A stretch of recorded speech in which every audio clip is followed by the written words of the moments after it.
حضرت ابو سعید خدری رضی اللہ تعالیٰ عنہ سے مروی ہے کہ اللہ عز و جل ایک قوم کو آگ سے نکالے گا، جب چہروں کے سوا ان کا کوئی حصہ باقی نہیں بچا ہوگا، پھر انہیں جنت میں داخل کرے گا۔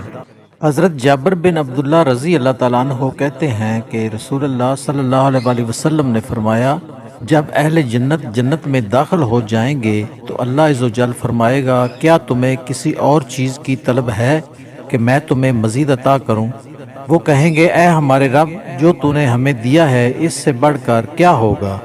اللہ تعالیٰ فرمائے گا، میری رضامندی سب سے بڑھ کر ہے۔ حضرت ابو ہریرہ رضی اللہ تعالیٰ عنہ اور ابو سعید خدری رضی اللہ تعالیٰ عنہ سے مروی ہے، انہوں نے کہا کہ رسول اللہ صلی اللہ علیہ وسلم نے مسجد کی دیوار پر کھنگار دیکھا تو ایک پتھر لے کر اسے کھرچ دیا، پھر فرمایا، جب تم میں سے کوئی شخص کھنگارے تو وہ اپنے سامنے اور دائیں طرف نہ تھوکے بلکہ اپنے بائیں طرف تھوکے یا اپنے بائیں قدم کے نیچے۔ حضرت ابو ہریرہ رضی اللہ تعالیٰ عنہ سے مروی ہے کہ رسول اللہ صلی اللہ علیہ وسلم نے فرمایا، میں تمہیں 3 باتوں کا حکم دیتا ہوں اور 3 باتوں سے منع کرتا ہوں۔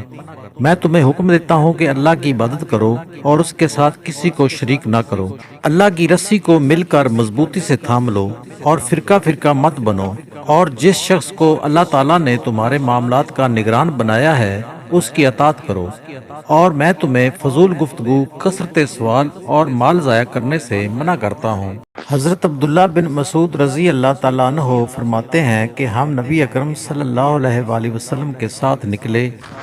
ہم نوجوان تھے، ہمارے پاس شادی وغیرہ امور میں سے کسی چیز کی مقدرت نہ تھی، تو آپ نے فرمایا، اے نوجوانوں کی جماعت، تمہارے اوپر نکاح لازم ہے، کیونکہ یہ نگاہ کو نیچی کرنے والا اور شرمگاہ کی حفاظت کرنے والا ہے، اور جو تم میں سے نکاح کی استطاعت نہ رکھتا ہو اس پر صوم کا اہتمام ضروری ہے، کیونکہ روزہ اس کے لیے ڈھال ہے۔